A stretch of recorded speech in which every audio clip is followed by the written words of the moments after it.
tremendo gusto saludarlos hoy jueves de un día histórico para Coatzacoalcos, para la región, para Veracruz y para México. ¿Por qué? Porque en estos momentos, hace 5 minutos llegó el gobernador Miguel Ángel Linares. Se supone que también estará ahí,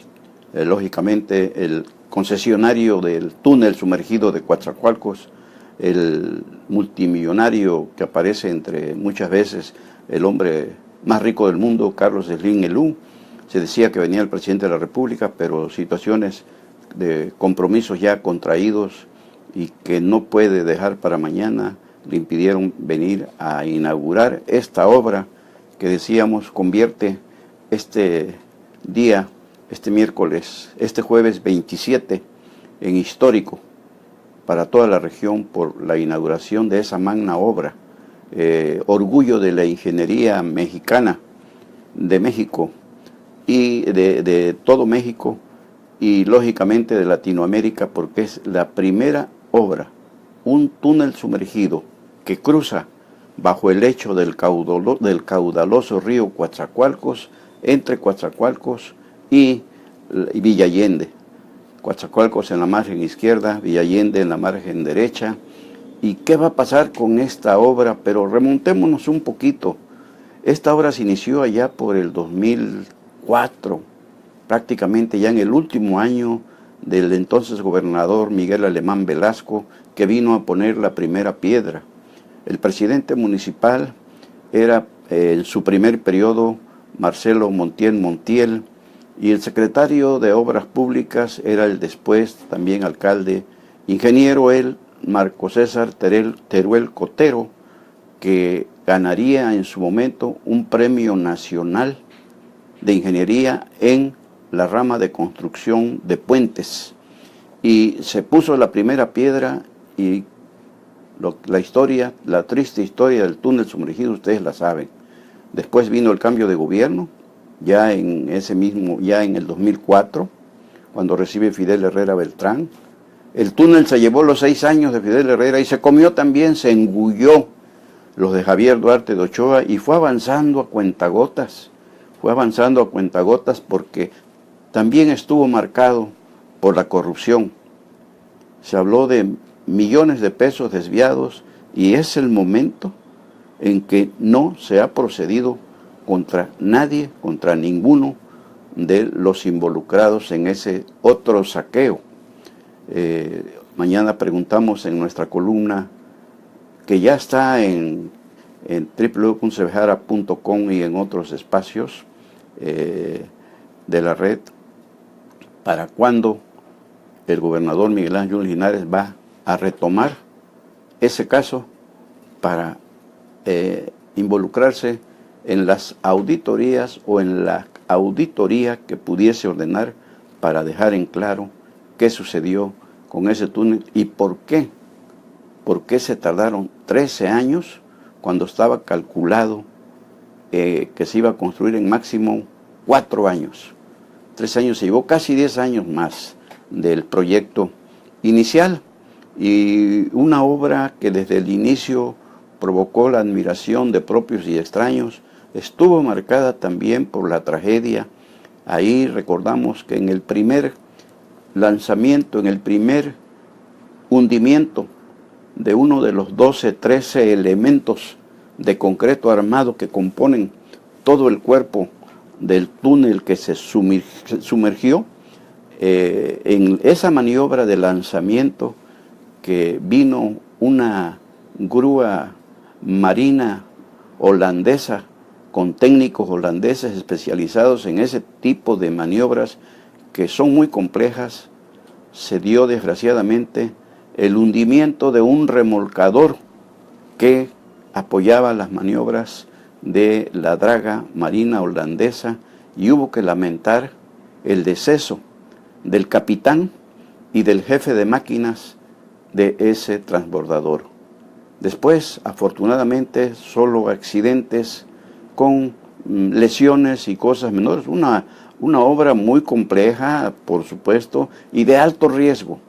por las dificultades, las condiciones en que se estuvo trabajando. Ese lanzamiento esa colocación de los elementos que integran la estructura del túnel hacia el fondo del lecho del río Coatzacoalcos, casi 30 metros, imagínense, por abajo del lecho del río, pues no era una tarea fácil. De ahí la extraordinaria obra de ingeniería que es ese túnel y que, insistimos, debiera enorgullecernos a todos, porque en México tenemos capacidad, nuestros ingenieros, nuestros profesionistas tienen capacidad para esos grandes retos. Creo que es una obra que pasará a la historia, no me cabe duda, pero ahora vayamos, ¿qué va a suceder con esa obra? Que por cierto, le decíamos que acababa de llegar el gobernador Miguel Ángel Linares, según información de nuestra reportera Eira del Carmen Velasco Uscanga, que se encuentra ya en el sitio, allá en el lugar, en el recorrido y en la ceremonia inaugural. Nos informa que apenas acaba de llegar el gobernador. Ya en nuestro portal ya hay fotografías que se está enviando y se están subiendo sobre todo lo que está sucediendo en este momento ahí, desde antes que llegara el gobernador, la obra en sí, el acceso al túnel, que en este caso va a ser para la prensa y para los altos funcionarios por el lado de Coatzacoalcos, a partir de entre la avenida 16 de septiembre y Carranza. Y decíamos que no solamente, como se está hablando en este momento en diferentes medios, se habla de que va a comunicar a Coatzacoalcos con Villa Allende y viceversa. No es eso solamente el túnel, no representa eso. Nos parecería una inversión excesivamente costosa solamente para comunicar a Coatzacoalcos con su principal comunidad, la Villa Allende, sino que esto abre expectativas extraordinarias de crecimiento, de desarrollo para Coatzacoalcos, cuyo futuro, lo sabemos, siempre ha sido promisorio. Ha tenido sus altibajos porque esta economía ha girado siempre, por siempre, en torno a la actividad de petróleos mexicanos y a la región, a Coatzacoalcos, a Minatitlán, a Nanchital, a Las Chuapas, Agua Dulce, Moloacán, Huichapa, Cozoleacaque, hasta Cayucan incluso y la sierra, cuando a Pemex, nos pasa con Pemex, cuando sus altibajos, como con México, cuando a Estados Unidos le da un catarrito financiero, a México le da una pulmonía. Lo vemos en este momento cómo está México padeciendo, precisamente cuando el dólar sube, cuando el Tesoro estadounidense decide apretar los intereses y sí, toda esa maniobra financiera que deciden los grandes capitales, como en esto Estados Unidos, uno de los 8 países más ricos del mundo, pues nos impacta. Entonces, aquí en Coatzacoalcos tenemos tenemos todavía un gran cuello de botella. El puente Coatzacoalcos 1, que estrangulaba toda la actividad industrial al otro lado del río y la comercial de este lado, porque no obstante que tenemos también el puente Coatzacoalcos 2, no obstante esto, es el Coatzacoalcos el eje en donde giraba toda la circulación vehicular y del ferrocarril para el sureste. Todo el sureste que venía o iba de aquí hacia Coatzacoalcos tenía necesariamente que pasar por el puente Coatzacoalcos 1, al menos que hicieran el rodeo por el puente Coatzacoalcos 2. Y hoy con esta obra maravillosa, extraordinaria, magna obra del túnel sumergido, ya va a haber una fluidez que va a desahogar en mucho los embotellamientos que producía el puente Coatzacoalcos 1. Recuerdan en la etapa de preparación, porque se estaba cayendo, un puente chatarra que le donó el gobierno federal al gobierno estatal de Fidel Herrera Beltrán, finalmente Fidel Herrera tiró la toalla porque no pudo y entró la SCT a realizar esa costosa reparación, porque han de saber que también la caseta de cobro ha sido otra polémica. Desapareció en un momento dado cuando se informó que ya se había rescatado con creces, vaya, la inversión inicial de esa construcción, pero después por cuestiones financieras, crisis financieras, volvieron a aplicar el cobro del peaje como hasta este momento, pero con ese peaje se creó un fideicomiso. Ese peaje, fíjense ustedes, se distribuía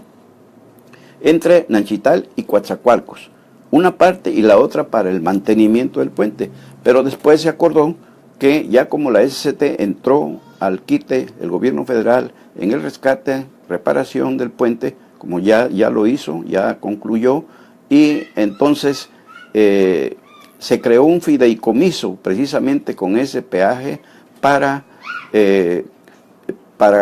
que se dedicara como fondo hacia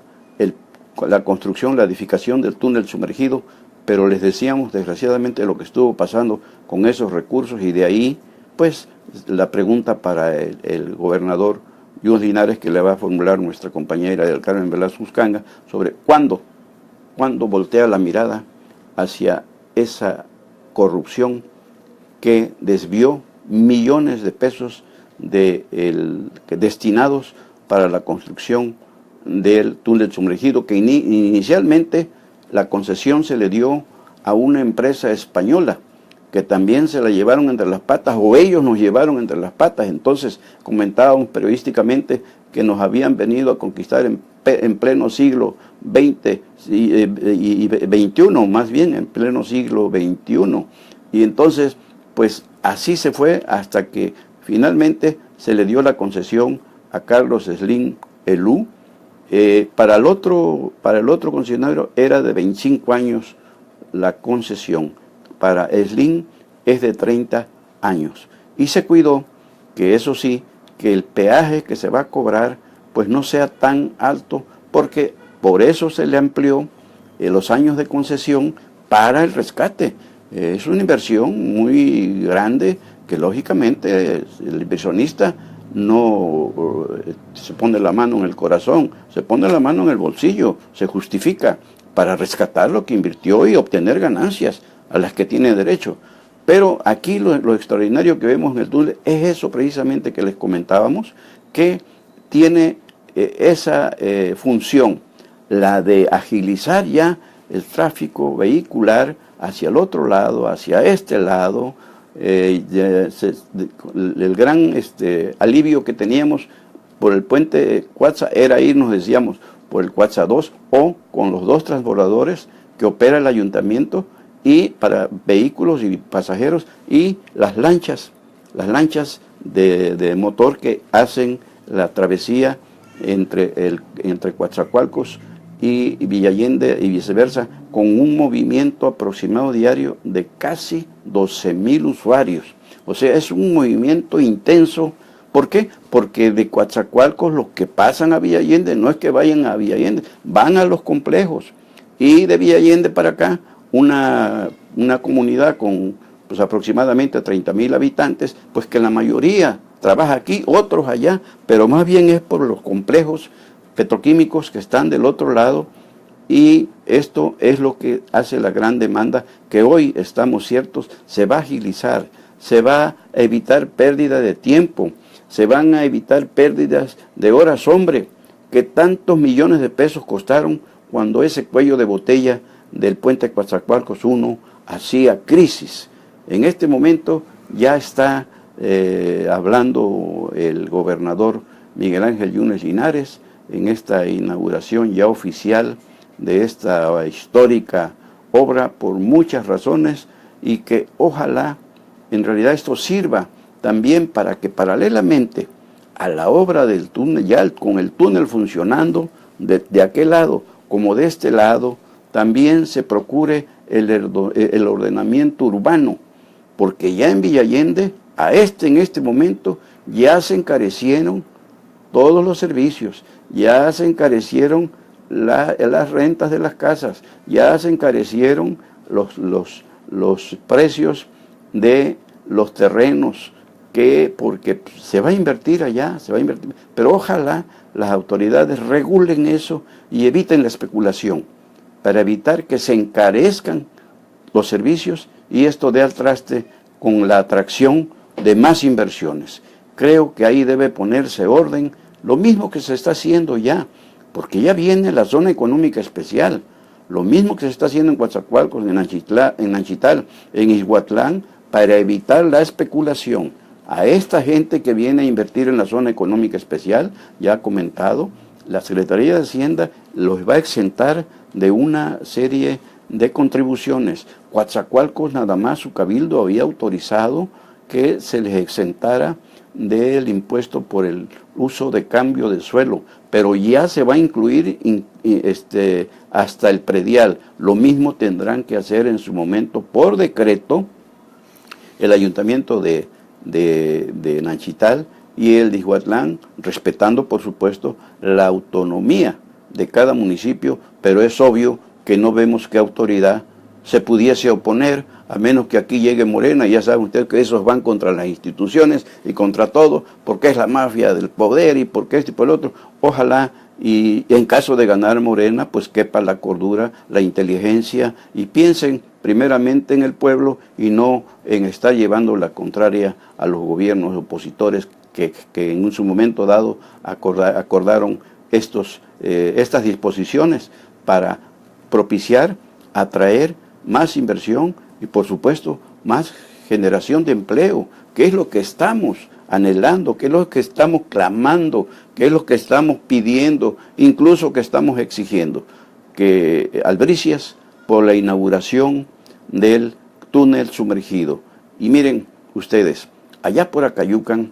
ya está en nuestro portal, la columna de mañana, hablamos de lo que está sucediendo en Acayucan, donde el INE y el OPRE deben tener mucho cuidado, deben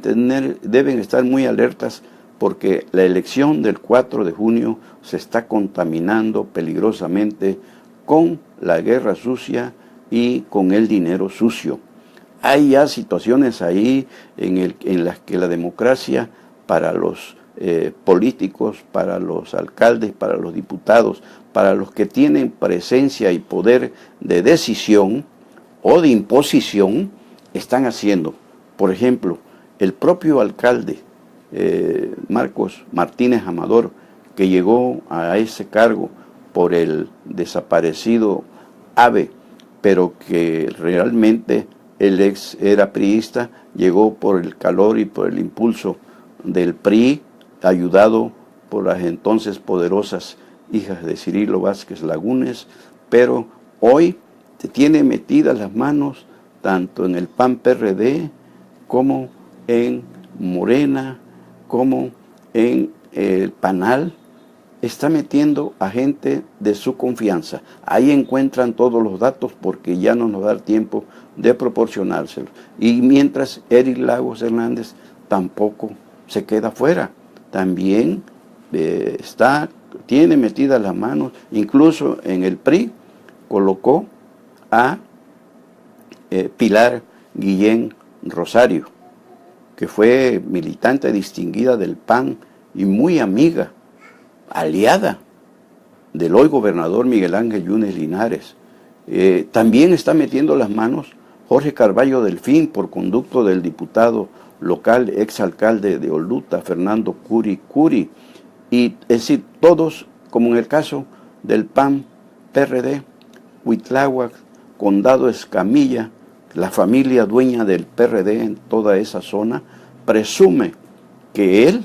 es candidato del gobernador Miguel Ángel Yunes Linares para impresionar a la raza, para sorprender al electorado, para que digan, este nos conviene. Pero hay que aclararle al electorado acayuqueño que Cuitláhuac, Condado Escamilla, no es el candidato de Miguel Ángel Yunes Linares, es el candidato del secretario de gobierno perredista Rogelio Franco Castán. Y por la misma onda, por el mismo lado, andan también pues Morena, el PES el PT, y todos tienen su historia